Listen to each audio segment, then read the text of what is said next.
May 30th, 1899. High noon in the Arizona desert.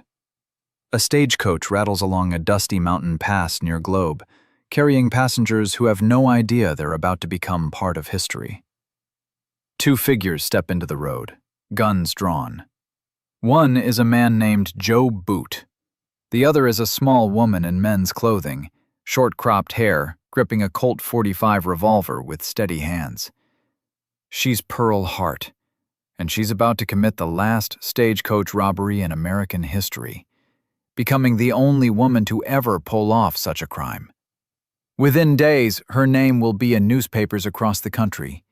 She'll become a celebrity prisoner, escape from jail, stand trial twice, and challenge every assumption about what women could do in the Wild West. This is the story of Pearl Hart, outlaw, feminist icon, and the woman who closed the book on the age of stagecoach robberies. Pearl Taylor was born in 1871 in Lindsay, Ontario, Canada, into circumstances that should have led to a conventional, respectable life. Her family was middle class and comfortable, her father worked as a skilled tradesman, and her mother maintained a proper household according to Victorian standards. Pearl received a good education by the standards of the era, attending local schools where she learned reading, writing, arithmetic, and the domestic skills expected of young ladies preparing for marriage and motherhood. By all outward appearances, she was destined to live the kind of quiet, respectable life that characterized most middle-class Canadian women in the late 19th century. But from her earliest years, Pearl demonstrated a restlessness and hunger for adventure that set her apart from other girls her age.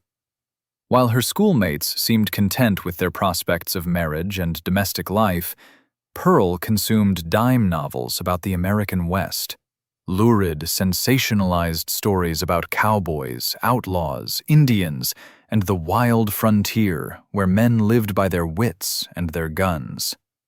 These novels portrayed the West as a place where conventional rules didn't apply, where anyone could reinvent themselves, where adventure and excitement were daily realities rather than distant fantasies.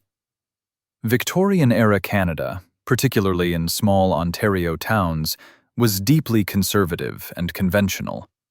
Social expectations for young women were rigid and limiting. They were expected to be modest, obedient, domestic, focused on marriage and family rather than on adventure or independence. Women who violated these expectations faced social ostracism and damaged marriage prospects. Pearl chafed under these restrictions, feeling trapped by a society that seemed determined to limit her possibilities based solely on her gender. At 16 years old, Pearl made a decision that would set the pattern for the rest of her life. She chose passion and excitement over prudence and respectability. She met Frederick Hart, a man several years older than her, who presented himself as sophisticated and worldly, someone who'd traveled and experienced life beyond the narrow boundaries of small-town Ontario. Pearl was entranced by Frederick's stories and by the escape he represented from her conventional life. Against her family's wishes and advice, she ran away with Frederick, leaving behind her respectable family and prospects. They married quickly, and Pearl discovered almost immediately that she'd made a catastrophic mistake. Frederick Hart was not the romantic figure he'd presented himself as. He was an alcoholic with a violent temper, who had no stable employment or prospects. The marriage that Pearl had hoped would bring adventure and escape instead brought poverty, fear, and abuse. Frederick would disappear for days on drinking binges, return home violent and aggressive, take out his frustrations on Pearl through verbal and physical abuse. Pearl found herself trapped in circumstances worse than what she'd fled. She'd sacrificed her family's support and her own reputation by running away with Frederick, making it difficult to return home and admit the marriage had been a disaster. Victorian society offered women few paths out of bad marriages. Divorce was scandalous and difficult to obtain.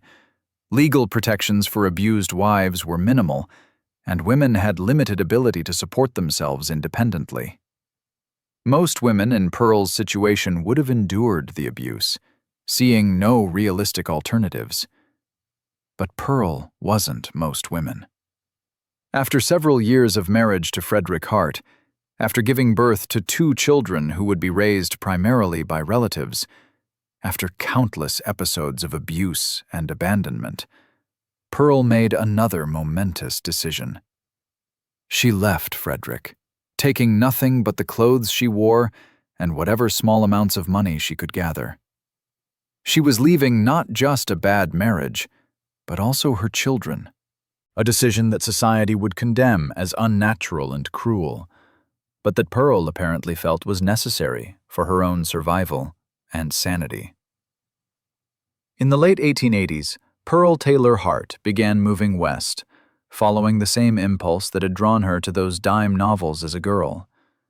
She was heading toward the American frontier, toward the territories where conventional society's grip was weaker, where women could perhaps find opportunities unavailable in settled Eastern communities. She worked whatever jobs she could find along the way: domestic service, cooking in miners' camps, serving in saloons, any work that would provide enough money to keep moving west.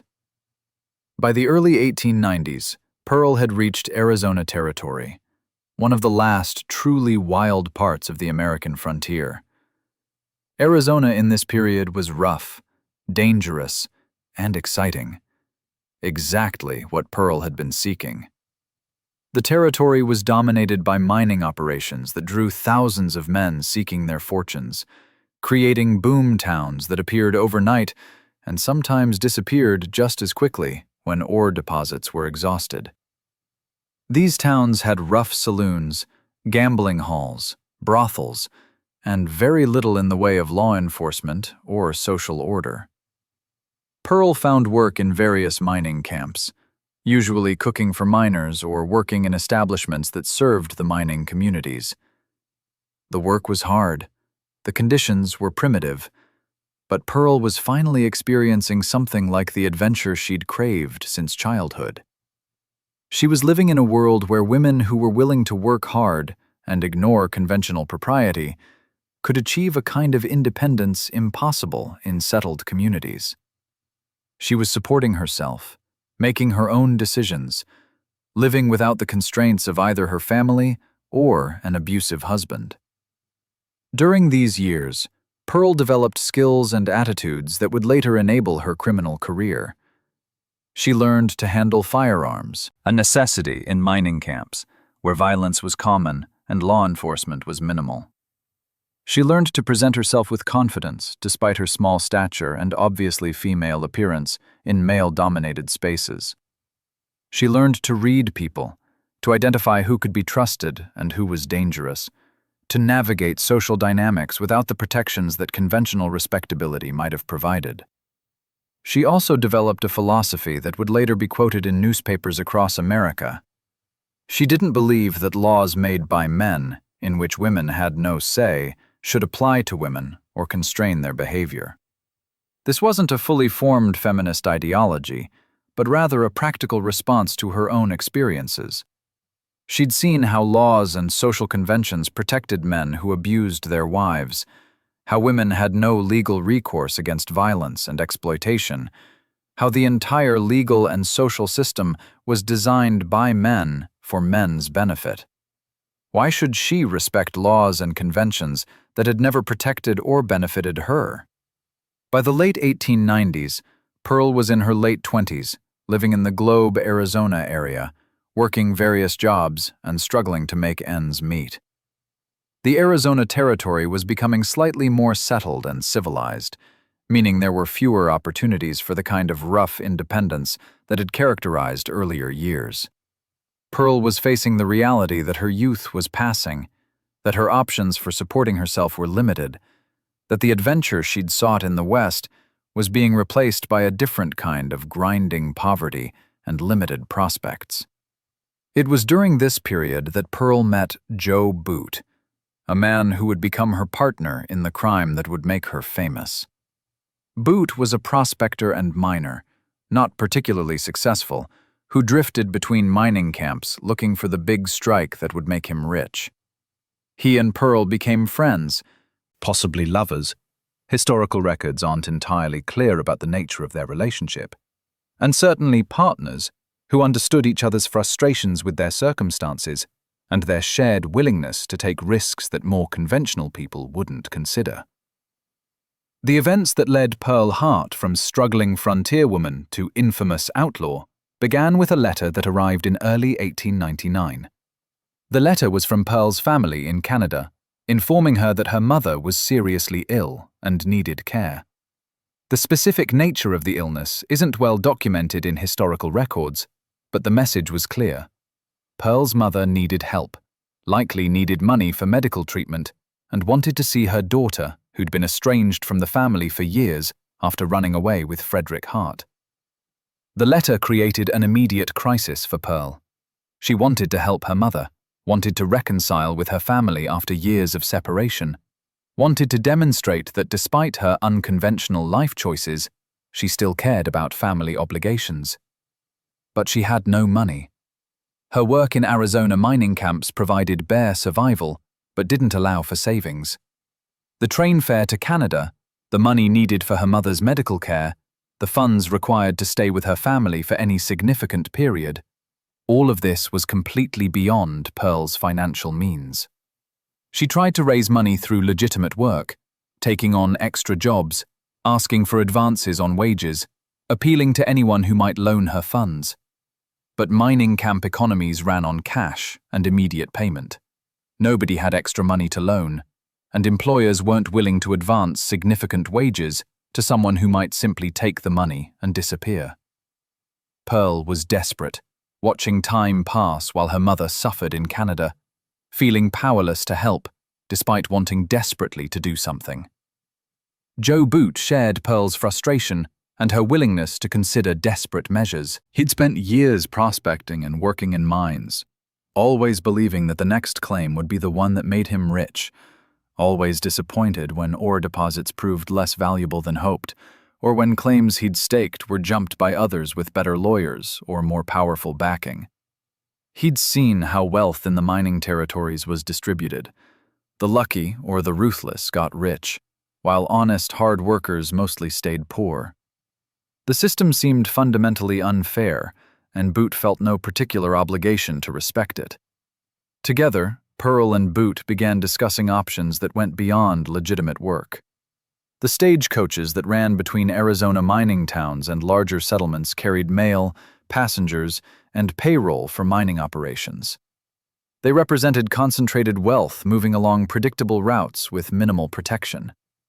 Stagecoach robbery had been common in earlier years, though by 1899 it was becoming rare as railroads replaced stagecoaches and as law enforcement became more effective at catching and punishing highwaymen. The decision to commit robbery wasn't made impulsively, but through a series of conversations and planning sessions where Pearl and Boot convinced each other that they had no better options, that the stagecoach companies and mining operations had more money than they deserved, while people like Pearl and Boot struggled despite working hard. That one successful robbery could solve their immediate problems without requiring them to become career criminals. They were rationalizing, creating narratives that made robbery seem justified rather than criminal, but the rationalization was psychologically necessary. They chose their target carefully. The stagecoach route between Globe and Florence, Arizona, which ran through mountainous terrain that offered good ambush points. The route carried passengers who'd have personal money, mail that might include cash or valuables, and occasionally mining payrolls. They studied the schedule, identifying when the stagecoach would be most likely to carry significant money while having minimal protection. They weren't planning to rob passenger trains, heavily guarded by armed express companies. They were targeting a relatively vulnerable target that seemed like it could be robbed without significant violence. Pearl made a crucial decision about her appearance and presentation during the robbery. She cut her hair short, masculine style, and assembled an outfit of men's clothing: trousers, shirt, vest, boots, and a wide-brimmed hat that could shadow her face. The disguise served multiple purposes. It would make her less immediately recognizable as a woman, which might confuse witnesses and make escape easier. It would allow her to move more easily through rough terrain than skirts would permit, and it represented a symbolic rejection of the feminine presentation that society expected and that had constrained her throughout her life. They acquired weapons. Pearl got a Colt .45 revolver, a classic frontier firearm that was reliable and intimidating. Boot had his own weapons, likely a rifle and a pistol. They practiced using the guns, becoming comfortable with handling them and presenting a credible threat. Neither had any intention of actually shooting anyone. The goal was intimidation, convincing victims to surrender money without resistance. But they needed to appear willing and capable of violence for the intimidation to work. In the days before the planned robbery, Pearl and Boot experienced a mixture of excitement and terror. They were about to cross a line from struggling frontier workers to actual criminals, from people who violated social conventions to people who violated criminal law. Once they committed the robbery, there would be no going back. They'd be hunted by law enforcement, potentially facing prison or worse if caught. But the alternative was continuing to struggle in poverty, watching Pearl's mother suffer without being able to help, feeling powerless against circumstances that seemed designed to keep them poor and desperate. On the night before the robbery, they made final preparations, checking their weapons, reviewing their plan, deciding on the exact location for the ambush and the route they'd take afterward to evade pursuit. They planned to ride hard after the robbery, heading into rough country where posses would have difficulty tracking them, eventually working their way to Mexico, where American law enforcement couldn't reach them. The plan wasn't sophisticated by professional criminal standards, but it seemed adequate for two desperate people with limited options. Pearl later claimed that the primary motivation for the robbery was getting money to help her sick mother, and this motivation dominated newspaper coverage when she became famous. But the reality was probably more complex. Pearl needed money for her mother's care, but she also wanted money for herself, wanted the excitement and drama of committing a bold crime, wanted to strike back against a society and economic system that had given her so few legitimate opportunities. The robbery was simultaneously a practical means to obtain necessary funds and a symbolic rejection of the constraints that had limited her throughout her life. On May 30th, 1899, Pearl Hart and Joe Boot positioned themselves along the Globe to Florence stagecoach route, hidden behind rocks and brush near a mountain pass where the road was narrow and the terrain was difficult. They were armed, nervous, and committed to a course of action that would change both their lives permanently. As the stagecoach approached, driven by a man who had no idea what was about to happen, Pearl and Boot prepared to step into the road and into history. The age of stagecoach robbery was about to have its last, most famous episode, and it would be led by a woman in men's clothing who'd spent her entire life refusing to accept the limitations society placed on her gender. The afternoon of May 30th, 1899, was hot and clear in the Arizona mountains, with the kind of intense desert sun that makes metal too hot to touch and that can kill travelers who aren't prepared for the harsh conditions. The stagecoach traveling from Globe to Florence carried 3 passengers plus the driver, moving at a steady pace along a road that wound through rocky terrain dotted with scrub brush and cactus. The passengers were probably tired from hours of uncomfortable travel on rough roads, looking forward to reaching their destination, not expecting any excitement or danger. Pearl Hart and Joe Boot heard the stagecoach approaching before they saw it, the sound of horses' hooves, the rattle of wheels on rocky ground, the creaking of leather and wood. They moved into position, hearts racing, hands on weapons. the moment of decision arriving after days of planning and years of frustration that had led to this point.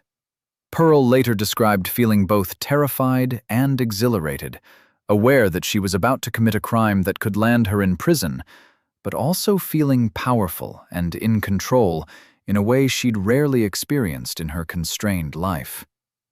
They stepped into the road with guns drawn, Boot covering the driver, while Pearl focused on the passengers. "Hands up! Nobody move!" Pearl's voice carried authority despite her small stature, the Colt .45 in her hand making clear that resistance would be dangerous. The driver pulled back on the reins, stopping the horses, raising his hands in surrender. The passengers froze, shocked by the appearance of armed bandits, and particularly by the realization that one of the robbers appeared to be a woman dressed in men's clothing.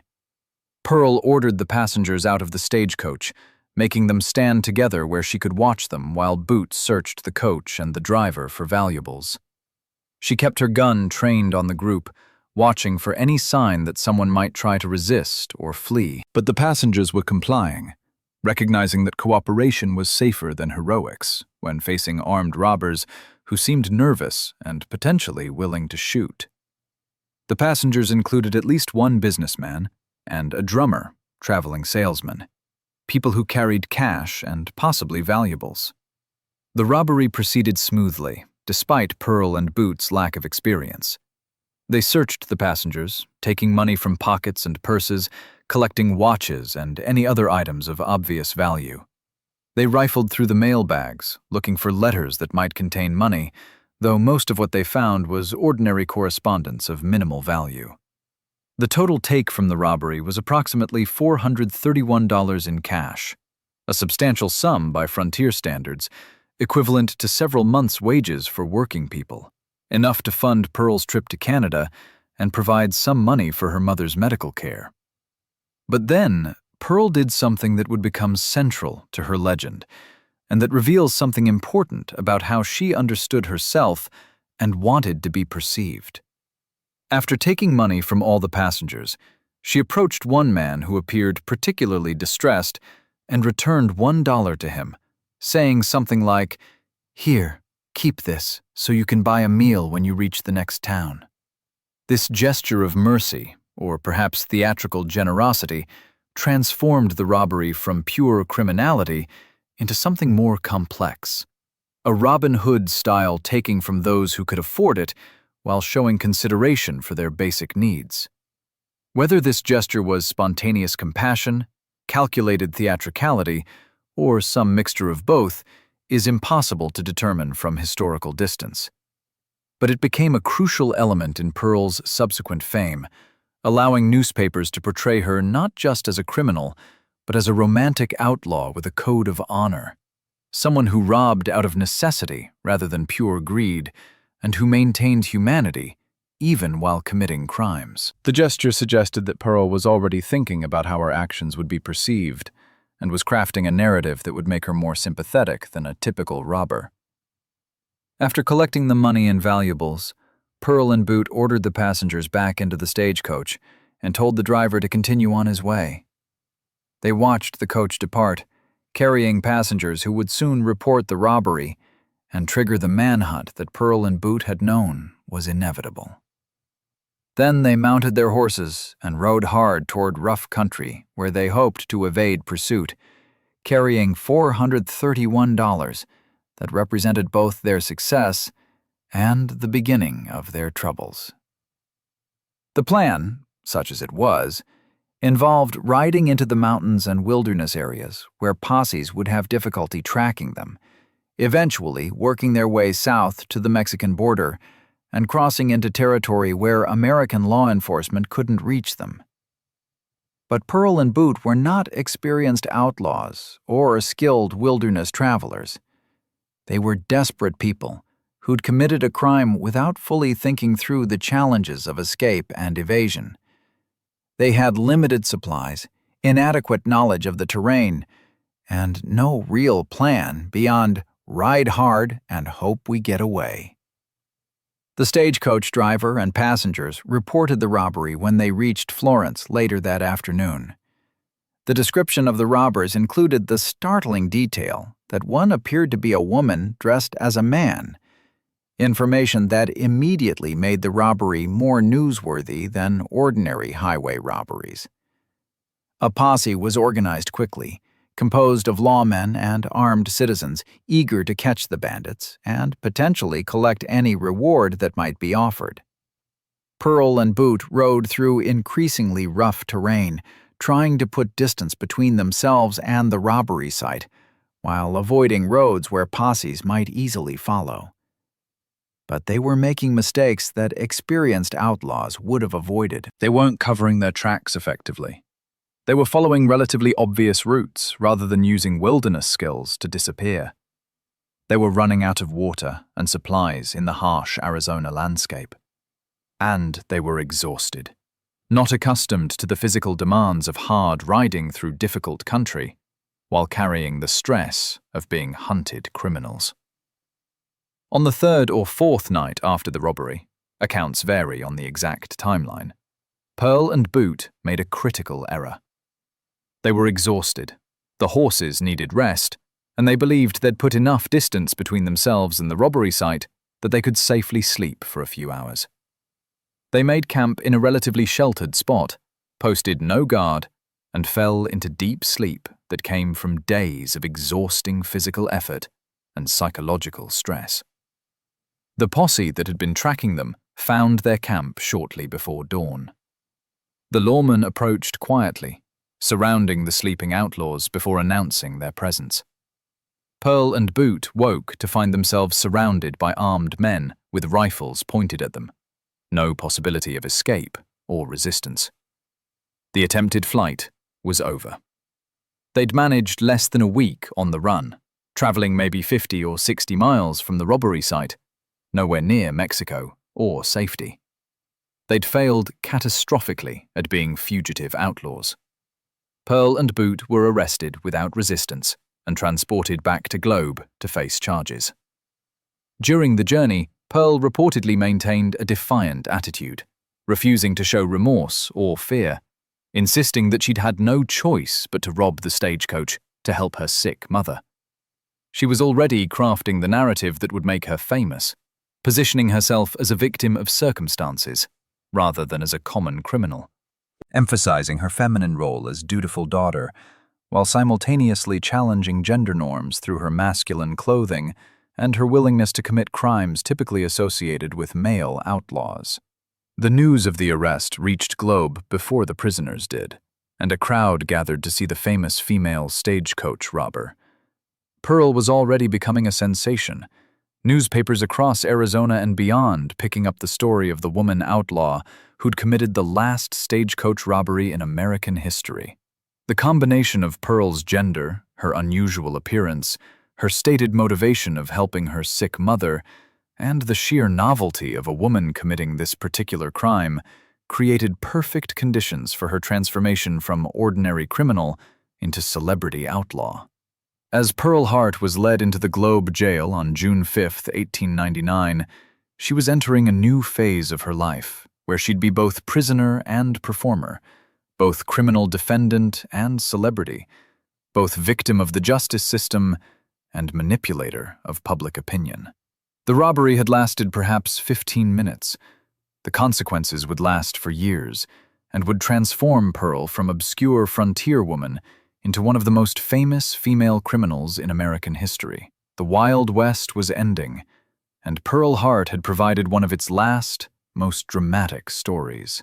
The Globe jail, where Pearl Hart and Joe Boot were initially held, wasn't designed to accommodate female prisoners. Arizona Territory in 1899 had very few female criminals, and those who did commit crimes were usually handled through informal arrangements or minimal detention. The jail was a rough facility, built for male prisoners, with simple cells that had minimal privacy or amenities. Authorities faced an immediate problem. How do you incarcerate a woman in a facility designed for men while maintaining some degree of propriety according to Victorian standards? The solution was to give Pearl a separate cell and a part of the jail that could be isolated from male prisoners, though the physical facilities remained primitive by any standard. She had a metal bed, minimal bedding, basic sanitation that was crude and unpleasant, and the kind of harsh conditions that characterized frontier justice institutions. But Pearl's experience as a prisoner was shaped less by the physical conditions than by her rapidly developing fame and her remarkable skill at managing her public image. News of the female stagecoach robber spread quickly through Arizona, and then nationally, as newspapers picked up the story. The combination of elements made it irresistible to journalists and readers. A woman committing a crime associated with male outlaws, her masculine appearance and refusal to conform to gender norms, her stated motivation of helping her sick mother, the fact that this was the last stagecoach robbery in American history. Reporters from newspapers across the country descended on Globe, requesting interviews with Pearl and creating the media sensation that would define her experience. Pearl understood intuitively how to play to this attention. She wasn't a hardened criminal who'd spent years in criminal networks. She was an intelligent woman who'd consumed popular culture, who understood what stories newspapers wanted to tell, who recognized that sympathy and fame could potentially help her situation. She gave interviews freely, posing for photographs with her guns and in her masculine clothing, telling and retelling her story with variations that emphasized different sympathetic elements depending on her audience. In these interviews, Pearl crafted a persona that combined defiance with vulnerability, strength with femininity, criminal boldness with conventional maternal devotion. She'd explained that she'd had no choice but to rob the stagecoach. Her mother was dying. She needed money desperately. She'd tried every legitimate means to raise funds and had been denied. She'd argue that the laws were made by men without women's input, and therefore women shouldn't be judged by those laws. She'd insist that her crime was motivated by love and duty rather than by greed or criminal inclination. The photographs from this period are remarkable documents that reveal Pearl's sophisticated understanding of image and narrative. In some photos, she poses with her Colt .45, wearing her masculine clothing, looking defiant and dangerous, the outlaw image that satisfied public fascination with female criminals. In others, she appears more feminine and vulnerable, emphasizing the contradiction between her appearance and her crimes. She was performing multiple versions of herself, understanding that different audiences wanted different stories, and that she could provide them all. The media coverage was extensive and generally sympathetic, particularly in newspapers that were beginning to engage with questions about women's rights and roles. Some papers portrayed Pearl as a feminist hero, someone who'd challenged gender norms and demonstrated that women could be as bold and capable as men in any sphere, including crime. Others emphasized the tragic circumstances that had driven a respectable woman to commit robbery, framing her as a victim of poverty and limited opportunities, rather than as a genuine criminal. This sympathetic coverage created a remarkable situation where Pearl became more famous and celebrated than many legitimate celebrities of the era. Her jail cell became a tourist destination, with visitors coming to Globe specifically to see the famous female outlaw. She received letters from admirers, gifts of food and luxuries, even marriage proposals from men who'd never met her, but who were entranced by her notoriety. She was probably the most famous woman in Arizona territory, and one of the most talked-about women in America. Perfect clearly enjoyed this attention, and managed it skillfully. She maintained her defiant persona, while also showing vulnerability when it seemed strategically useful. She emphasized her maternal devotion and her desperation about her sick mother, creating a narrative that justified her crime as an act of family love rather than as criminal greed. She presented herself as someone forced into crime by circumstances, rather than as someone who'd chosen criminality, maintaining that she would never have robbed the stagecoach if she'd had any other way to help her mother. The question of whether Pearl's mother was actually sick, whether the letter about her illness was real, whether the entire mother story was fabricated, has never been definitively resolved. Some historians have found no evidence that Pearl's mother was seriously ill in 1899. Others suggest the illness may have been real, but exaggerated in Pearl's tellings. It's possible that Pearl received a letter about her mother's health and used it as justification for a robbery she'd been considering anyway. Or it's possible the entire mother narrative was created after the arrest to generate sympathy. The truth is likely unrecoverable at this historical distance. What's clear is that the mother narrative was extraordinarily effective at generating sympathy and at transforming Pearl from ordinary criminal into romantic figure. Victorian culture placed enormous emphasis on maternal devotion as the highest form of female virtue. A woman who would commit crimes to help her sick mother was violating law, but upholding a higher moral obligation, according to popular sentiment. Pearl's claim to be a dutiful daughter, forced into crime by desperation, resonated powerfully with audiences who might otherwise have condemned a female outlaw as unnatural and immoral. Joe Boot, Pearl's partner in the robbery, received far less attention, despite being equally guilty of the crime. He was a man committing a crime that men had committed frequently throughout frontier history. There was nothing novel or interesting about his participation. He sat in jail while Pearl became famous, probably frustrated that his co-defendant was receiving celebrity treatment while he faced the prospect of long imprisonment without any compensating fame or sympathy. Pearl's fame created complications for the legal process. The trial was delayed multiple times as her attorneys prepared her defense and as public interest in the case grew.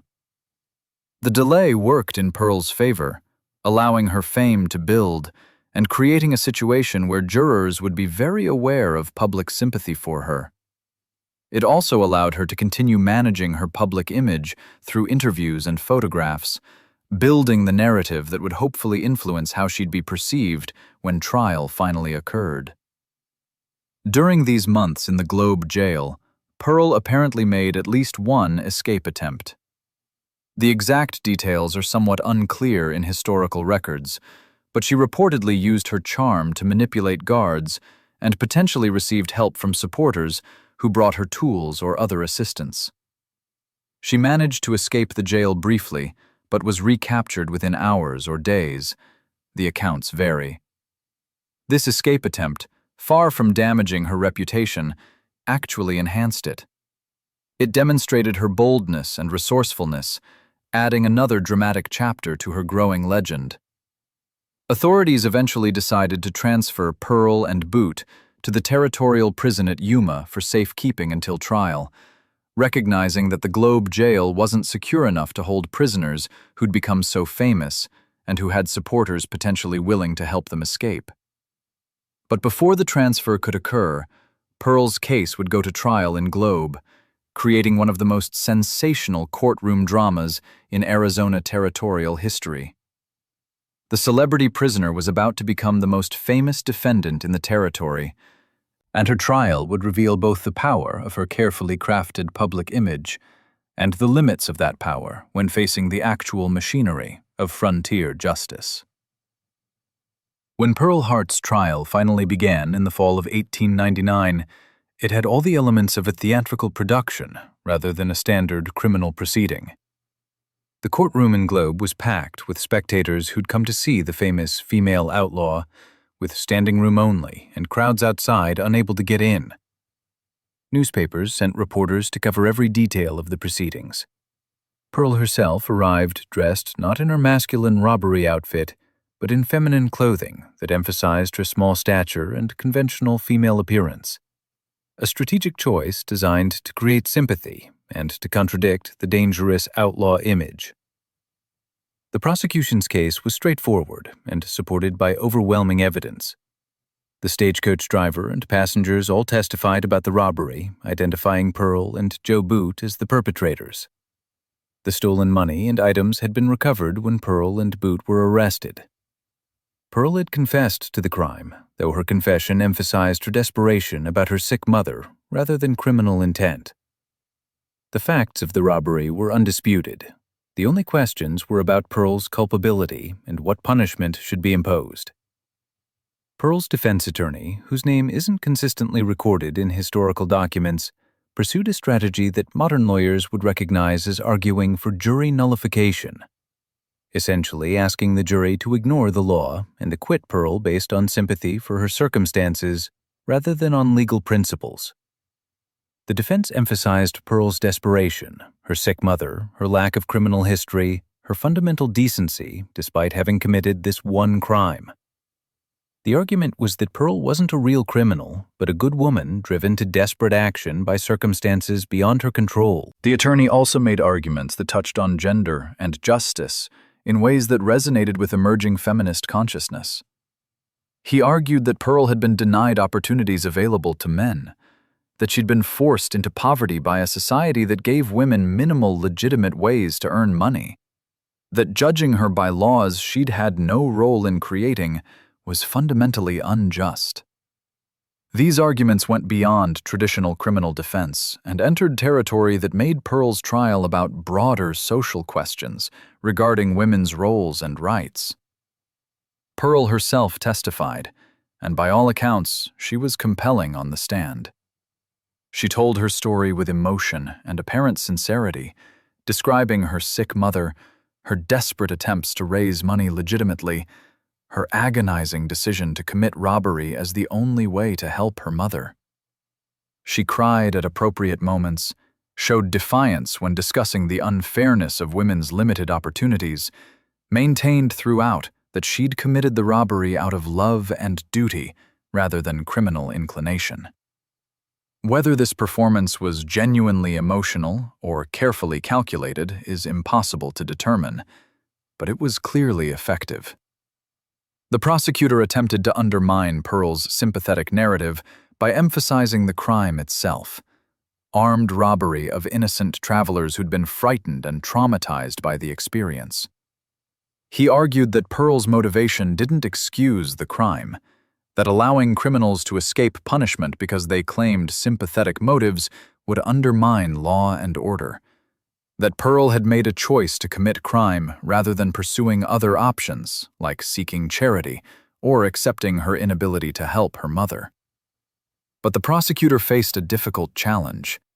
The jury was composed of men from a frontier community where conventional gender norms were deeply embedded, but where there was also recognition that women on the frontier faced harsh circumstances and limited options. These men had wives, daughters, mothers.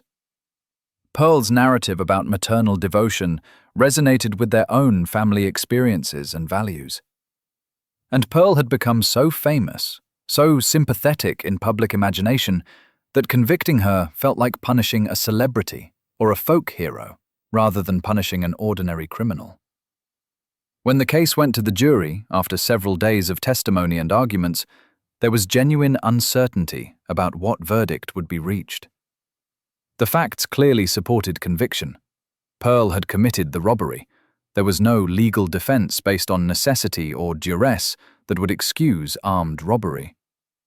But facts and law don't always determine jury verdicts, especially in cases where defendants have generated significant public sympathy and where jurors are being asked to punish someone they've come to see as sympathetic rather than dangerous. The jury deliberated for several hours before returning with a verdict that shocked the prosecution and delighted Pearl's supporters: not guilty. The jury had chosen to acquit despite the overwhelming evidence of guilt, apparently swayed by Pearl's performance, by sympathy for her stated circumstances, by reluctance to send a woman to prison for what seemed like an understandable, if illegal, action. It was a remarkable example of jury nullification, of ordinary citizens using their power to override law based on their own sense of justice and mercy. The courtroom erupted in cheers when the verdict was announced. Pearl apparently cried, whether from relief or as part of her ongoing performance. Her supporters celebrated what they saw as justice and mercy triumphing over harsh law. The prosecution was outraged, viewing the verdict as a complete failure of the justice system and as encouragement for future criminals who might think they could commit crimes and escape punishment by generating public sympathy. But the celebration was premature. The judge was furious about the verdict and about what he saw as the jury's dereliction of duty. He had the power to order a new trial, and he exercised that power immediately. Pearl would be tried again, this time with a different jury that would hopefully be less susceptible to her charms and more focused on the actual legal questions. The not guilty verdict was vacated, and Pearl found herself facing trial again on the same charges. The second trial occurred within weeks, with the prosecution determined not to allow sympathy to override evidence again. They requested and received a change of venue, moving the trial to a location where Pearl was less well known and where potential jurors would be less influenced by her celebrity. The prosecution also took a harder line in jury selection, excluding anyone who expressed sympathy for Pearl or who seemed likely to be swayed by emotional arguments rather than by law and evidence. This second trial was less theatrical and more focused on legal matters. The evidence was presented again: the testimony from victims, the recovered property, Pearl's own admissions. The defense made similar arguments about Pearl's motivation and circumstances, but the atmosphere was different. This jury wasn't composed of people who'd been following Pearl's story in local papers for months, who'd developed opinions about her before trial, who saw her as a local celebrity. They were more detached, more willing to focus on whether she'd committed the crime rather than on whether she deserved sympathy. The second jury found Pearl Hart guilty of armed robbery after relatively brief deliberations. This verdict was legally correct, based on the evidence, and wasn't surprising to anyone who'd expected the first trial's acquittal to be an aberration. Pearl was convicted and faced sentencing that could potentially include years in the territorial prison at Yuma, one of the harshest penal institutions in the American West. Joe Boot was tried separately and was also convicted, receiving a sentence of 30 years in Yuma prison. A harsh punishment that reflected the serious nature of armed robbery and that demonstrated the different standards applied to male versus female criminals.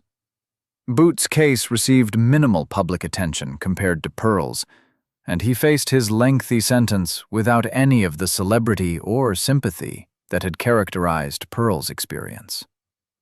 Pearl's sentencing hearing occurred in November 1899. The judge had discretion in determining the length of her sentence within statutory limits. Pearl's attorneys argued for mercy based on her lack of criminal history, her stated motivation, her gender, and the fact that she'd already spent months in jail awaiting trial. The prosecution argued for a substantial sentence that would reflect the seriousness of armed robbery and that would deter future crimes. The judge sentenced Pearl Hart to 5 years in Yuma Territorial Prison. It was a significant sentence, but considerably lighter than Joe Boot's 30 years, reflecting gender assumptions about criminal culpability and about appropriate punishment for female versus male offenders. Pearl would serve her time in one of the most notorious prisons in the Southwest, but she'd also continue to receive special treatment based on her gender and her fame. Her journey from celebrity prisoner to actual convict was about to begin. The Yuma Territorial Prison, where Pearl Hart arrived in late 1899 to begin serving her 5-year sentence, had a reputation as one of the harshest penal institutions in the American Southwest. Located in extreme southern Arizona, near the Mexican border, the prison was built on a rocky hill overlooking the Colorado River, exposed to desert conditions that made it brutally hot in summer and surprisingly cold in winter. The prison housed hundreds of male convicts, many serving long sentences for serious violent crimes, living in primitive conditions that were designed more for punishment than for any notion of rehabilitation. Pearl Hart became the first woman incarcerated at Yuma, creating immediate logistical and practical problems for prison authorities who'd never had to house a female prisoner. Victorian propriety required that women be separated from men in prison settings, but Yuma had no facilities designed for this purpose. The solution was to create a special arrangement for Pearl that was both practical accommodation and preferential treatment that reflected her celebrity status and her gender. Prison officials built a separate small building for Pearl's use, somewhat removed from the main cell blocks where male prisoners were housed. This building was modest, but significantly better than the overcrowded cells where male prisoners lived.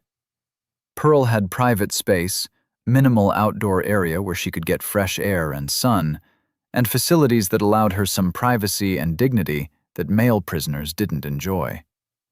She was essentially in solitary confinement, but confinement that was designed for comfort rather than for punishment. She was also exempt from the hard labor that male prisoners performed as part of their sentences. Male convicts at Yuma worked in chain gangs building roads, quarrying stone, performing maintenance on the prison itself, and on territorial infrastructure projects. The work was backbreaking, performed in extreme heat, and was intended both to punish prisoners and to extract economic value from their confinement. Pearl, as a woman and as a celebrity prisoner, wasn't required to perform such labor. She spent her days in relative idleness, a privilege that would have been unthinkable for male prisoners. The special treatment extended to visitation and communication. Pearl continued to receive visitors, including reporters who wanted to interview her about her experiences. She received mail from admirers, gifts of food and small luxuries, and general attention that was completely unlike what other prisoners experienced. She was, in effect, still a celebrity even while serving a prison sentence, still managing her public image, still performing the role of the sympathetic female outlaw for audiences who remained fascinated by her story. This preferential treatment created some controversy.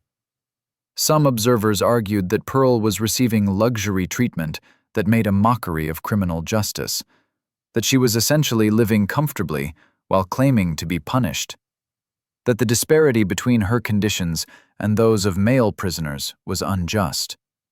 Others defended the special treatment as necessary accommodation for a female prisoner in a male facility, as appropriate recognition of Pearl's lesser physical threat compared to violent male criminals, and as proper treatment for someone whose crime had been motivated by family love rather than by genuine criminal inclination.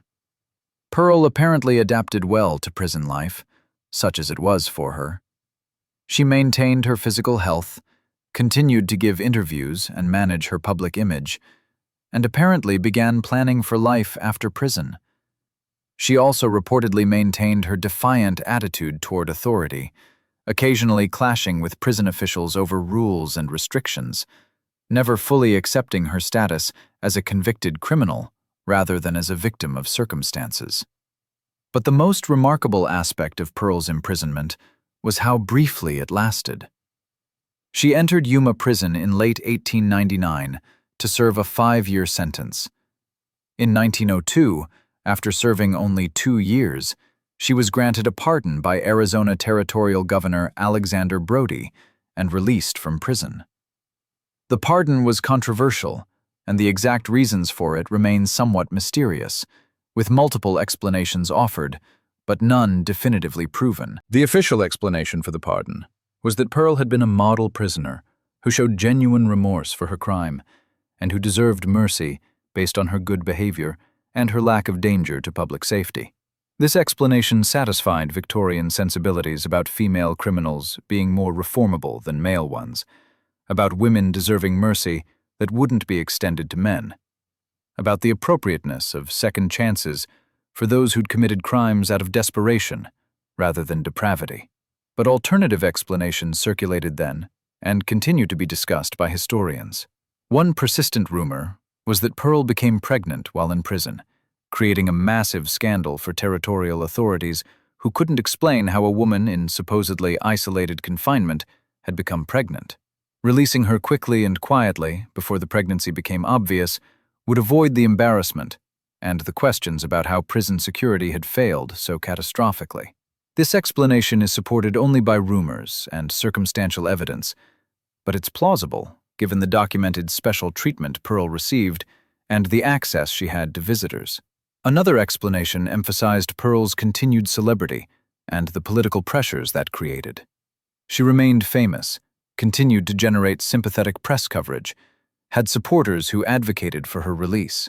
Governor Brody may have calculated that pardoning Pearl would be popular, would demonstrate mercy and progressive attitudes toward female criminals, and would generate positive publicity for his administration. Keeping Pearl in prison served little purpose if she wasn't actually dangerous, and if public opinion favored her release. A third possibility is that Pearl manipulated her way to freedom through some combination of her intelligence, her charm, and her skill at managing powerful men. She demonstrated throughout her journey from robbery to trial to imprisonment that she understood how to work systems and people to her advantage. It's entirely plausible that she convinced Governor Brody or his advisors that she deserved pardon through personal appeals that emphasized her reformation and her desire to live honestly. The truth likely involves some combination of these factors: Pearl's celebrity, gender norms about female criminals, political calculations, possibly scandal avoidance, and Pearl's own manipulations of the system. What's clear is that she served only 2 of her 5-year sentence and was released under conditions that required her to leave Arizona Territory immediately and not return. She was being expelled rather than just released, sent away from the territory where her crimes had occurred and where she'd become famous. Pearl Hart walked out of Yuma Prison in 1902, a free woman again, after 2 years of confinement that had been relatively comfortable by prison standards. She'd survived the justice system, maintained her celebrity throughout imprisonment, and managed to secure early release through means that remained mysterious. But her release also meant the end of one phase of her life and the beginning of another. She'd been famous as an outlaw and as a prisoner. Now she'd have to figure out how to be famous as a free woman, how to capitalize on her notoriety, how to support herself without resorting to crime. The conditions of her pardon required that she leave Arizona immediately, which meant she couldn't stay in the territory where she was most famous and where her story was best known. She'd have to rebuild her life elsewhere, deciding whether to embrace her notoriety or to try to escape it, whether to continue performing as Pearl Hart the Outlaw or to try to create some other identity. These decisions would shape the final decades of her life in ways that were very different from what her time as an outlaw and prisoner had been. When Pearl Hart walked out of Yuma Prison in 1902, under the conditions of her pardon, she faced a situation that would challenge anyone trying to rebuild a life after incarceration and celebrity. She was approximately 31 years old, famous across America as the last female stagecoach robber, legally required to leave Arizona Territory immediately, and possessing no significant financial resources or legitimate employment prospects. She had to decide how to support herself and how to relate to the fame that had both protected her during trial and imprisonment and now defined how people perceived her. Pearl initially tried to capitalize on her notoriety in the most direct way possible by joining Buffalo Bill's Wild West show, a traveling entertainment spectacular that toured America and Europe, presenting theatrical versions of frontier life. Buffalo Bill's show featured sharpshooters, cowboys, Indians, reenactments of historical events, and various performers whose frontier credentials, or notoriety, made them attractive to audiences hungry for authentic Wild West experiences. Pearl Hart, as a genuine female outlaw with documented criminal history, was exactly the kind of attraction that could draw crowds. Her role in the show involved presenting herself as the famous stagecoach robber, telling her story, possibly participating in staged reenactments of robberies or other frontier scenes. She was performing a version of herself, turning her criminal past into entertainment, allowing audiences to experience vicarious thrills through proximity to genuine outlaw.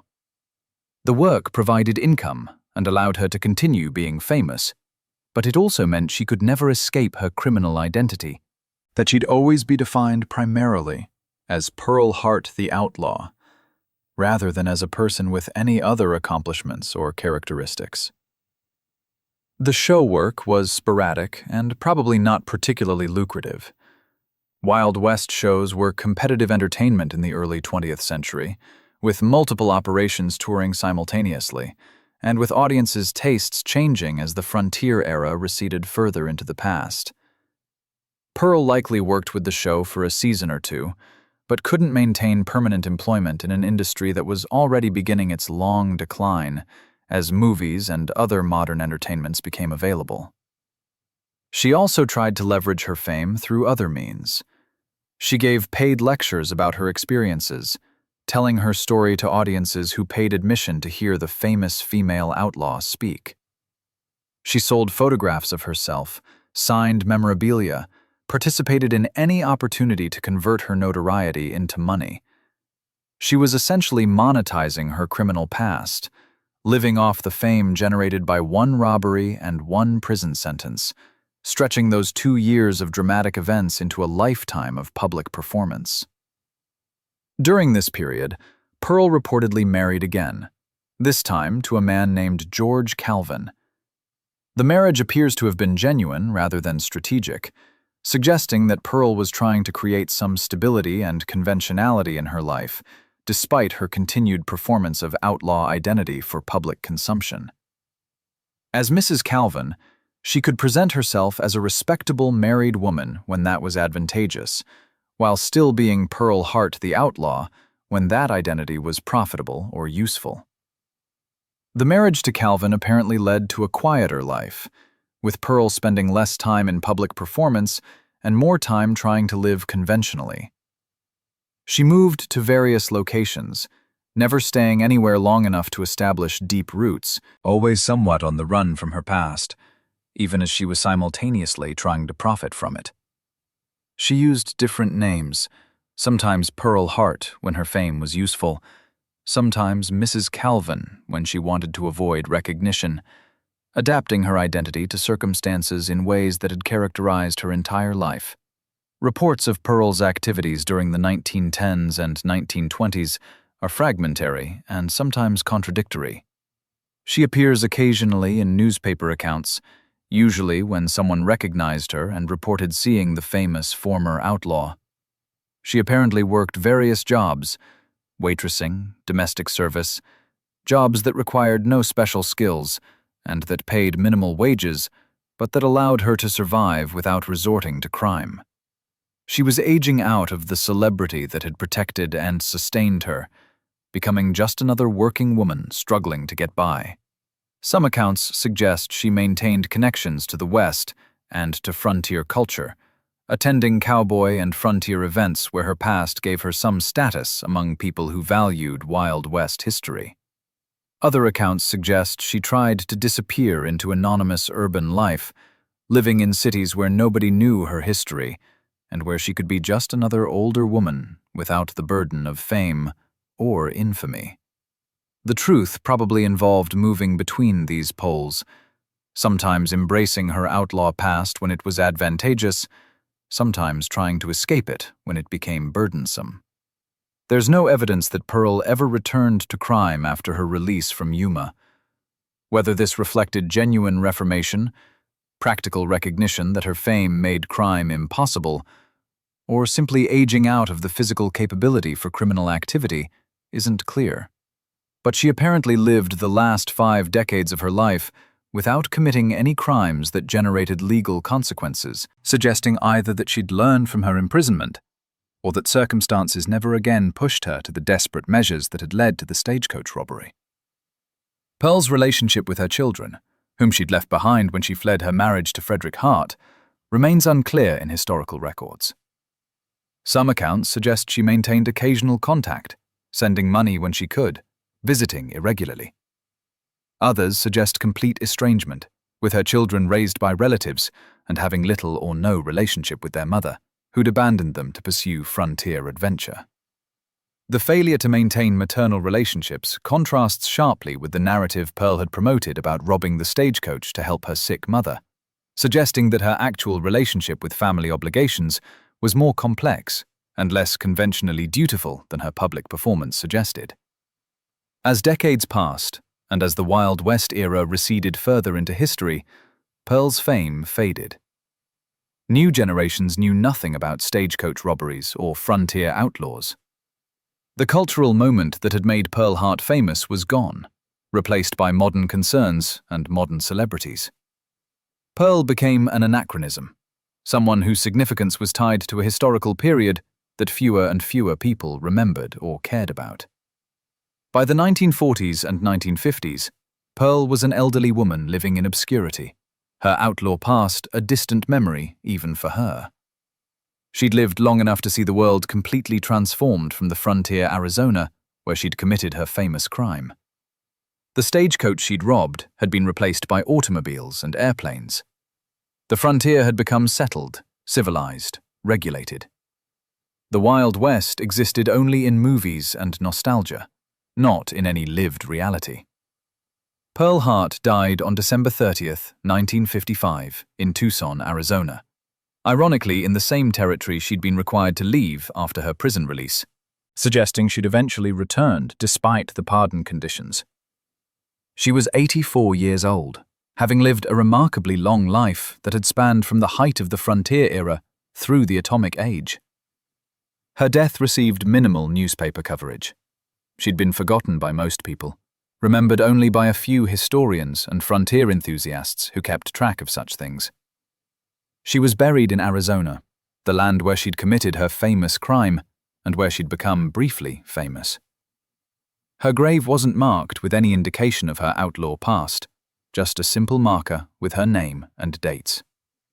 The woman who'd once been the most famous female criminal in America was laid to rest quietly, without ceremony or public recognition, her wild life having ended in conventional obscurity. Understanding Pearl Hart's true significance requires separating the myths that accumulated around her from the documented historical reality. Like many Wild West figures, Pearl became a legend whose popular image diverged significantly from who she actually was and what she actually did.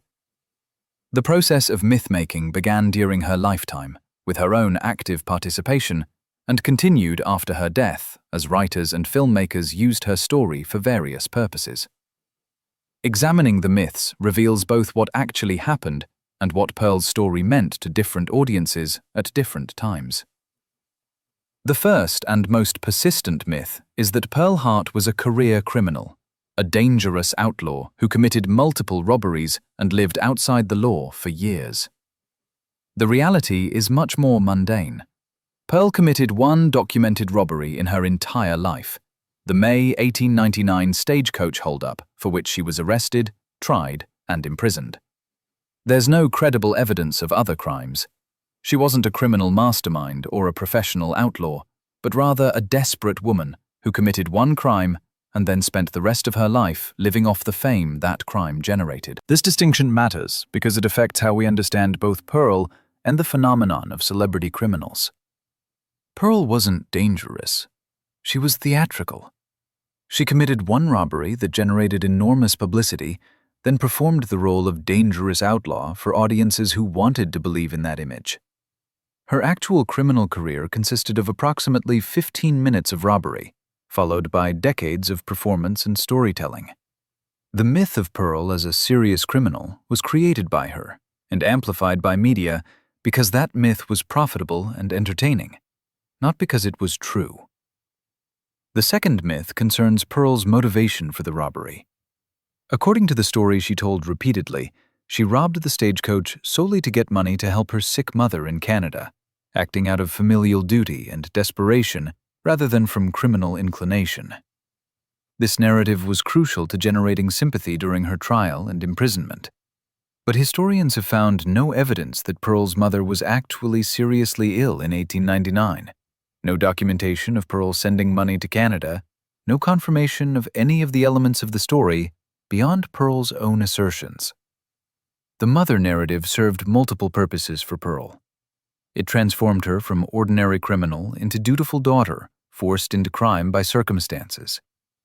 It aligned with Victorian values about maternal devotion being the highest female virtue. It created a story that audiences wanted to believe because it was emotionally satisfying. Whether Pearl consciously fabricated the entire story or simply exaggerated a kernel of truth about her mother's health is unclear. But the sick mother narrative was primarily a performance designed to generate sympathy rather than a factual explanation of Pearl's motivation. The third myth is that Pearl was a feminist hero, a woman who challenged gender norms and demonstrated female capability in domains traditionally reserved for men. There's some truth to this characterization. Pearl certainly violated conventional gender expectations by dressing in men's clothing, carrying guns, committing robbery, and refusing to show appropriate feminine deference to male authority.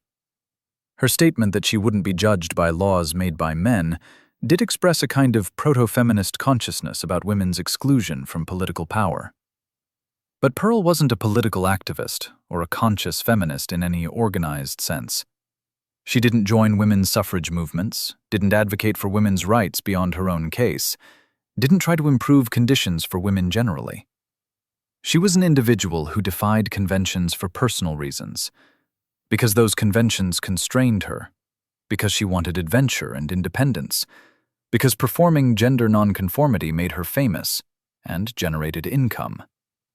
Claiming Pearl as a feminist hero requires ignoring that she used feminist rhetoric instrumentally rather than believing in it as a political program. The fourth myth is that Pearl was the last stagecoach robber in American history. This claim appears in many accounts of her story and was part of her celebrity from the beginning. The reality is more complicated. There may have been later attempted stagecoach robberies that didn't receive national attention or that weren't successful enough to be well documented. And by 1899, stagecoaches were already being rapidly replaced by trains and automobiles. So claiming to be the last stagecoach robber was partly about being part of a dying phenomenon, rather than about any unique criminal accomplishment. What's more accurate is that Pearl was the last stagecoach robber to become famous nationally, the last to generate the kind of media sensation that made robbery culturally significant rather than just criminal. Her gender made the robbery newsworthy in ways that male robberies no longer were by 1899. She was performing the end of an era, providing closure to the stagecoach robbery narrative that had been part of Wild West mythology.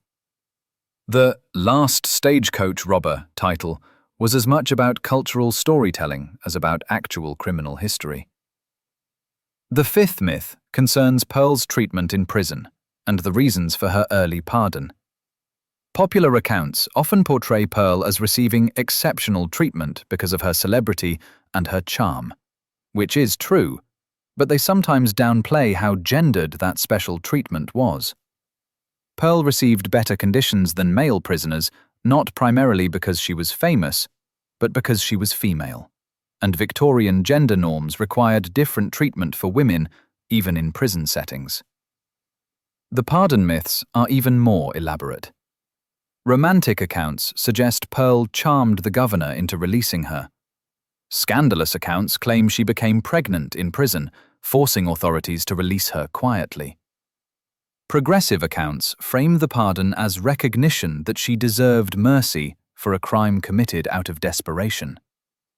All of these explanations contain possible truth, but they all also serve narrative purposes, romantic, scandalous, or progressive, that shape the story to fit particular ideological purposes. The sixth myth is that Pearl's robbery was Robin Hood-style redistribution, taking from the rich to help the poor. This characterization relies heavily on the $1 Pearl returned to a passenger, transforming that single gesture into evidence of a broader moral code. But Pearl wasn't robbing railroad barons or mining company owners. She was robbing ordinary travelers, some of whom weren't wealthy, who just happened to be on a stagecoach at the wrong time. The $1 gesture was theatrically generous, but didn't transform the robbery into social justice. The seventh myth concerns Pearl's later life, often portrayed as either complete reformation and conventional respectability, or as continued outlaw adventures. The truth appears to be neither. Pearl lived a relatively ordinary working-class life, occasionally capitalizing on her fame through appearances and storytelling, but mostly working low-wage jobs and trying to survive. This mundane reality doesn't fit either the redemption narrative or the continued criminal narrative that storytellers prefer, so her later life often gets simplified or ignored in popular accounts. Understanding these myths and the reality they obscure matters for several reasons. First, it reveals how celebrity and storytelling can transform ordinary criminals into legendary figures, whose popular image diverges dramatically from historical truth. Second, it shows how gender shaped Pearl's experience at every stage: her crime, her trial, her imprisonment, her celebrity, and her mythology all were profoundly influenced by Victorian gender norms and by her willingness to violate those norms selectively. Third, it demonstrates how individual stories get used for broader cultural purposes. Pearl became a symbol for feminist resistance, frontier adventure, or criminal romance, depending on what different audiences needed her to represent. Pearl Hart, the actual person, was a complicated, troubled woman who committed one desperate crime, performed celebrity skillfully enough to minimize its consequences, then lived a long, ordinary life, trading on that brief, dramatic period. Pearl Hart, the legend, is a feminist outlaw, a dangerous criminal, a romantic figure from a vanished era, whatever audiences needed her to be. The gap between person and legend reveals how we create heroes and villains, how we use individual stories to tell broader cultural narratives, and how historical truth often matters less than the myths that truth enables. Pearl Hart's transformation from actual criminal to cultural icon began during her own lifetime and accelerated after her death as writers, filmmakers, and other artists used her story for various creative and ideological purposes. Examining how Pearl has been portrayed in popular culture reveals both the enduring fascination with her story and the ways that each generation has remade Pearl to reflect contemporary concerns about gender, crime, the West, and American identity. The first cultural artifacts featuring Pearl were the dime novels and sensationalized newspaper accounts published during and immediately after her trial and imprisonment in 1899 to 1902. These accounts transformed Pearl from a desperate woman who committed one robbery into a romantic outlaw figure, emphasizing her defiance of authority, her masculine appearance, her willingness to use violence to achieve her goals.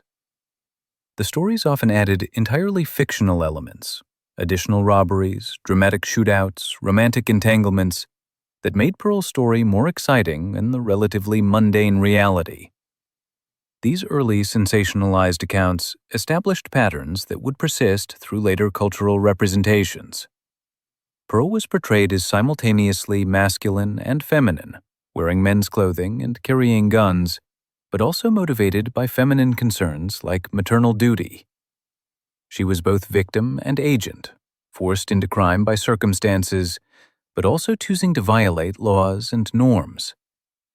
She was dangerous but sympathetic, an armed robber who nonetheless showed mercy to her victims. These contradictions made her endlessly fascinating to audiences trying to understand how women could be criminals. In the early 20th century, as movies became the dominant form of mass entertainment, Pearl's story began appearing in Western films. These cinematic portrayals varied in how they represented her. Some films portrayed her sympathetically as a woman driven to crime by poverty and limited options, aligning with progressive-era concerns about economic justice and women's rights. Others portrayed her as exotic and dangerous, the bad girl who violated feminine norms and paid the price through imprisonment and suffering. The Western genre films of the 1930s through 1960s occasionally featured characters based on or inspired by Pearl Hart, though usually under different names to avoid legal issues or to allow greater creative freedom. These characters typically appeared as secondary figures in male-dominated narratives. The female outlaw who momentarily disrupts masculine frontier spaces before being either redeemed through love or punished for her transgressions. Pearl's story was being used to explore questions about gender and power in the West, but usually from perspectives that reinforced rather than challenged conventional gender norms. The feminist movements of the 1960s and 1970s rediscovered Pearl Hart and reclaimed her as a proto-feminist hero, someone who challenged patriarchal authority and refused to accept gender-based limitations. Feminist historians and writers emphasized Pearl's defiance, her statement about not being judged by men's laws, her violation of feminine dress codes and behavioral expectations. They portrayed her robbery not as a desperate crime, but as a political act, a rebellion against a system that gave women no legitimate power or opportunities. This feminist reclamation of Pearl involved some historical simplification and romanticization. It downplayed the fact that Pearl's feminism was more rhetorical than political, that she didn't actually join any women's rights movements or work for systematic change. It sometimes ignored that Pearl exploited conventional feminine stereotypes when doing so was advantageous, performing helpless femininity to generate sympathy even while claiming to reject gender norms. The feminist Pearl was partially a construction designed to provide historical precedent for contemporary women's liberation, rather than an entirely accurate representation of the historical person. Academic historians began seriously examining Pearl's story in the late 20th century, producing scholarly articles and book chapters that attempted to separate myth from reality and to understand Pearl within the broader context of frontier history, gender history, and crime history. These scholarly treatments were more nuanced than popular culture representations, acknowledging Pearl's complexity and contradictions rather than simplifying her into either hero or villain. They examined how Pearl's story revealed assumptions about gender, crime, and justice in turn-of-the-century America. Contemporary popular culture continues to reference Pearl Hart in various ways. She appears in documentaries about Wild West outlaws, usually as the token woman among predominantly male criminals. She's mentioned in discussions about historical female criminals, often as evidence that women have always been capable of violence and criminality, despite stereotypes suggesting otherwise. She's referenced in feminist discussions about women who've challenged patriarchal systems, though usually with acknowledgement that her challenge was individual and performative, rather than collective and political. Western-themed tourist attractions in Arizona sometimes feature Pearl Hart exhibits or reenactments, capitalizing on her connection to Arizona history and her role in one of the last classic Stagecoach robberies. The Yuma Territorial Prison, now a museum, includes exhibits about Pearl as one of its most famous inmates. These tourist presentations typically emphasize the romantic and adventurous aspects of Pearl's story, while downplaying the more complex or troubling elements. Pearl has also become a figure in discussions about criminal justice and gender. Her case is cited as an example of how gender affects criminal sentencing, with Pearl receiving much more lenient treatment than her male accomplice Joe Boot, despite committing the same crime. This disparity has been interpreted various ways: as chivalrous mercy toward women, as paternalistic assumptions about female agency and culpability, as pragmatic recognition that women pose less danger than men, as evidence that justice systems treat people differently based on identity rather than on actions. The evolution of Pearl's cultural image reflects changing American attitudes about gender, crime, and the West. In her own time, she was simultaneously celebrated and condemned. Celebrated as a bold adventurer who'd done what women weren't supposed to do, condemned as an unnatural woman who'd violated proper feminine behavior. In the mid-20th century, she was often portrayed as an exotic oddity, an exception that proved the rule of male dominance in crime. In the late 20th century, she became a feminist icon, representing resistance to patriarchy. In contemporary culture, she's a more ambiguous figure, whose story raises questions about gender, justice, and how we remember the past. Writers and filmmakers continue to be drawn to Pearl's story because it combines so many elements that make for compelling narrative.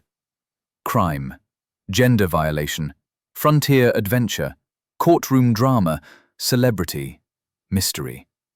The basic facts of her story, one robbery, dramatic trial, mysterious early pardon, long life thereafter, provide a framework that can be filled in various ways, depending on what themes or messages the storyteller wants to explore.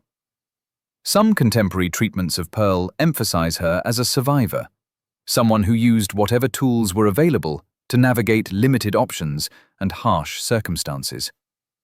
These portrayals focus on Pearl's intelligence and adaptability, her ability to work systems and audiences to her advantage, her refusal to be completely defeated by poverty and abuse.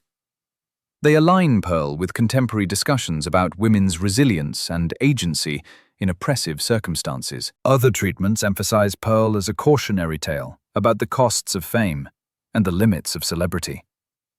Pearl's robbery made her briefly famous, but also defined her entire life, ensuring she could never escape being Pearl Hart the Outlaw, regardless of what else she might have wanted to be or do. This interpretation aligns with contemporary concerns about how celebrity can trap people in particular identities, how public performance can subsume private reality, how fame can be both resource and prison. The question of who the real Pearl Hart was, what motivated her, whether she was hero or villain or something more complex, remains contested and probably unresolvable. The historical record provides limited concrete facts, and those facts can be assembled into very different narratives depending on what evidence is emphasized and how it's interpreted. Pearl herself was a skilled performer who presented different versions of herself to different audiences, making it difficult to determine which, if any of those performances, represented her authentic self. What's clear is that Pearl Hart's story continues to fascinate more than a century after her robbery because it touches on enduring questions about gender, crime, justice, and American identity. She violated fundamental norms of her era, was punished but also celebrated, lived long enough to see the world completely transformed from what it had been when she was young. Her story is both specifically about one woman in one historical moment and broadly about how societies deal with people who refuse to stay in their assigned places, who challenge rules and conventions, who become famous for being notorious. These themes remain relevant, which is why Pearl Hart remains culturally visible despite being historically obscure compared to many other Wild West figures. Pearl Hart died in 1955, 84 years after her birth, and 56 years after the robbery that made her famous. She'd lived through extraordinary changes, from frontier Arizona to the atomic age, from stagecoaches to jet aircraft, from a world where women couldn't vote to one where they'd gained significant, if incomplete, equality. Her long life spanned multiple eras of American history, and her story reveals important truths about gender, crime, celebrity, and how we remember the past. Understanding Pearl's legacy requires examining what her story teaches and why it continues to matter. The first lesson from Pearl's life concerns the persistence of gender-based limitations and the various strategies women have used to navigate or resist those limitations. Pearl lived in an era when women's options were severely constrained by law and custom. They couldn't vote, had limited property rights, faced restricted employment opportunities, were expected to be subordinate to fathers and husbands in all important decisions. These constraints affected every aspect of women's lives, determining what was possible and what was forbidden. Pearl responded to these constraints by violating them, by refusing to accept that being female meant she couldn't do things men did. She wore men's clothing, carried weapons, committed crimes associated with male outlaws, rejected feminine roles and behaviors when they didn't serve her purposes. But her violation of gender norms was selective and strategic, rather than comprehensive or ideological. She performed femininity when doing so was advantageous, emphasizing maternal devotion during her trial, presenting herself as a helpless victim when that generated sympathy, using feminine appearance strategically, even while sometimes violating feminine norms. This pattern of selective gender norm violation remains relevant for understanding how women navigate systems that constrain them based on gender. Complete rejection of feminine norms often brings severe punishment, while complete acceptance brings continued subordination. Many women, like Pearl, navigate between these extremes, violating norms when necessary while also exploiting them when advantageous, performing gender strategically rather than simply accepting or rejecting it. Pearl's example shows both the possibilities and the limits of individual resistance to systemic gender inequality. The second lesson concerns crime as a response to poverty and limited options. Pearl's robbery occurred because she needed money and saw no legitimate way to obtain it. Her limited employment opportunities as a woman in frontier Arizona meant she couldn't earn enough to help her mother, if that was actually her motivation, or to escape poverty more generally. Crime appeared to be the only option that could quickly provide the money she needed. This pattern recurs throughout history. People commit crimes not primarily because they're morally depraved, but because they're economically desperate and see no legitimate alternatives.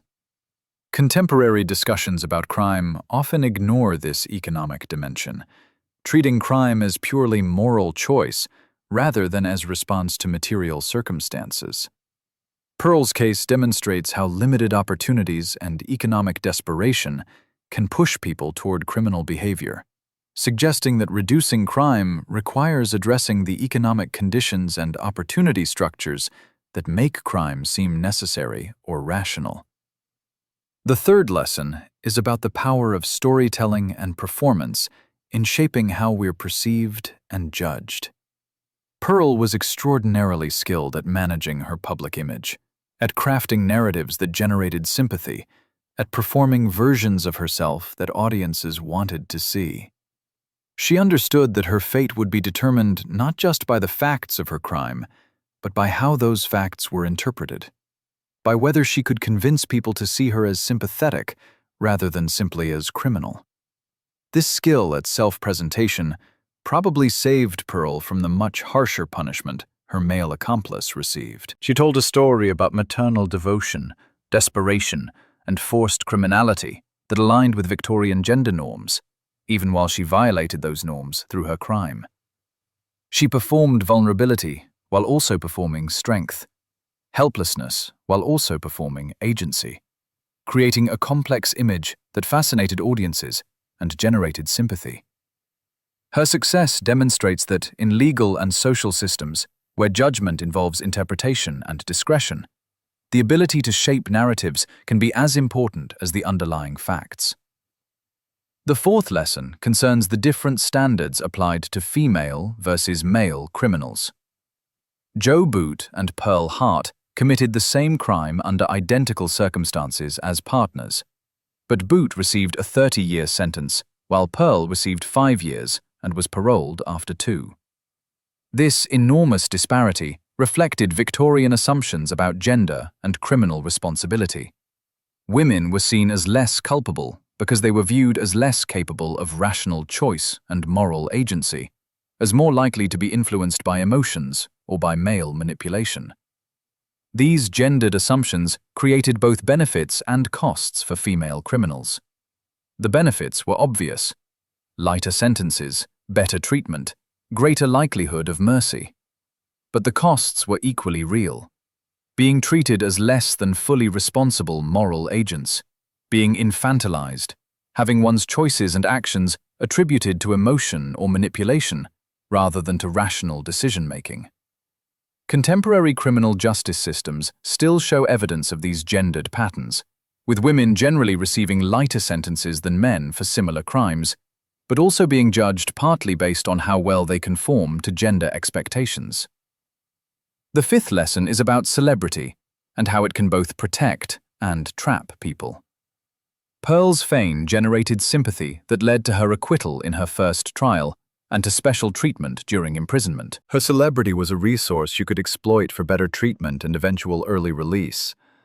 But her celebrity also defined her entire life, ensuring she could never escape being the female stagecoach robber, regardless of what else she might have wanted to do or be. She lived off her notoriety because it was the only marketable asset she possessed.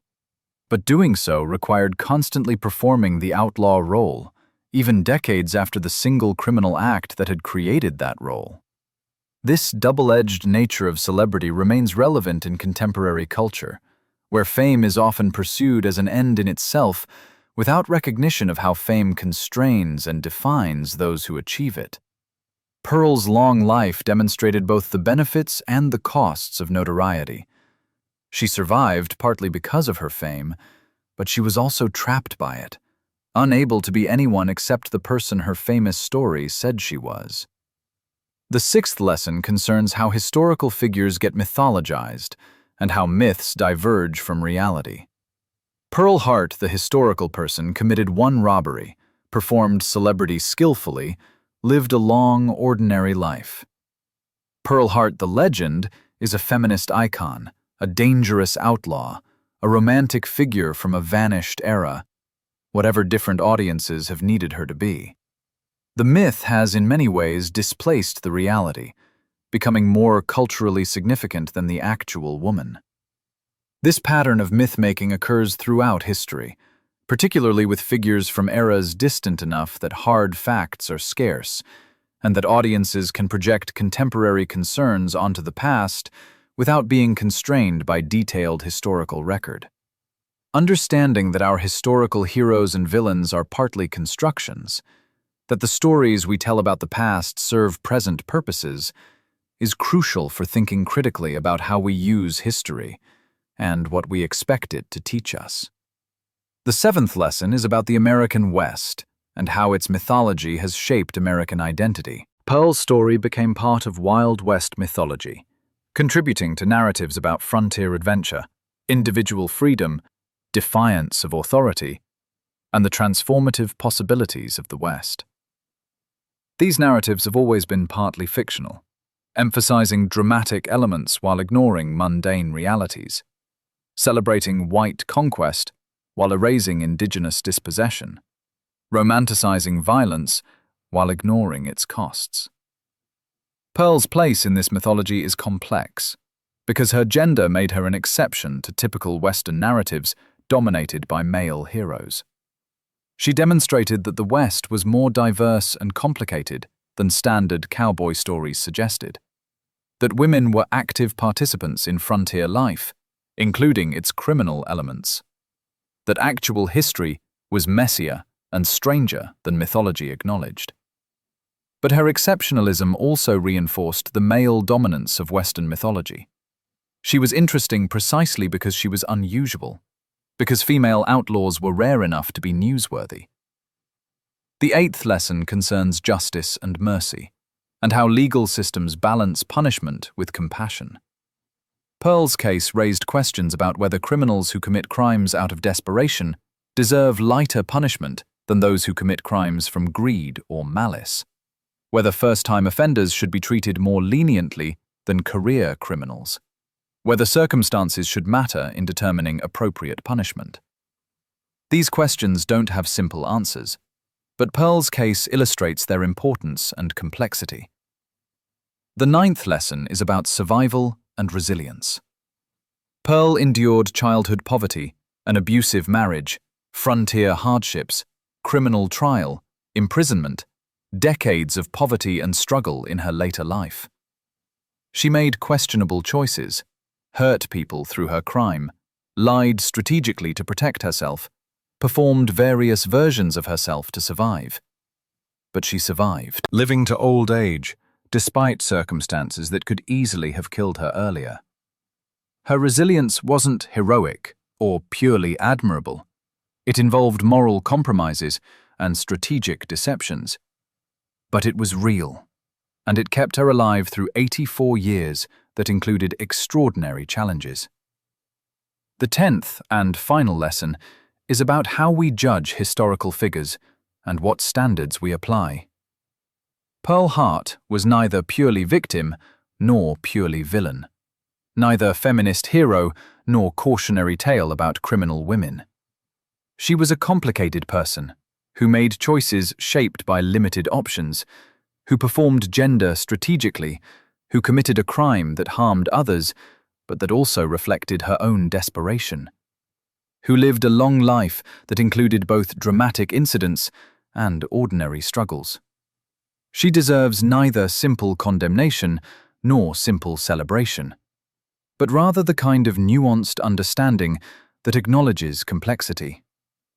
Pearl Hart's legacy lives on in the stories told about her, in the questions her life raises about gender and crime and American identity, in her demonstration that women have always been more diverse and complicated than gender stereotypes suggested. She was the last famous female stagecoach robber, but she was also a survivor, a performer, a woman who refused to stay in her assigned place, someone whose life revealed both the possibilities and the limits of individual resistance to systemic inequality. Her story remains worth telling, not because she was admirable in all ways, but because she was complicated in interesting ways. Because understanding her requires grappling with difficult questions that remain relevant more than a century after her famous crime.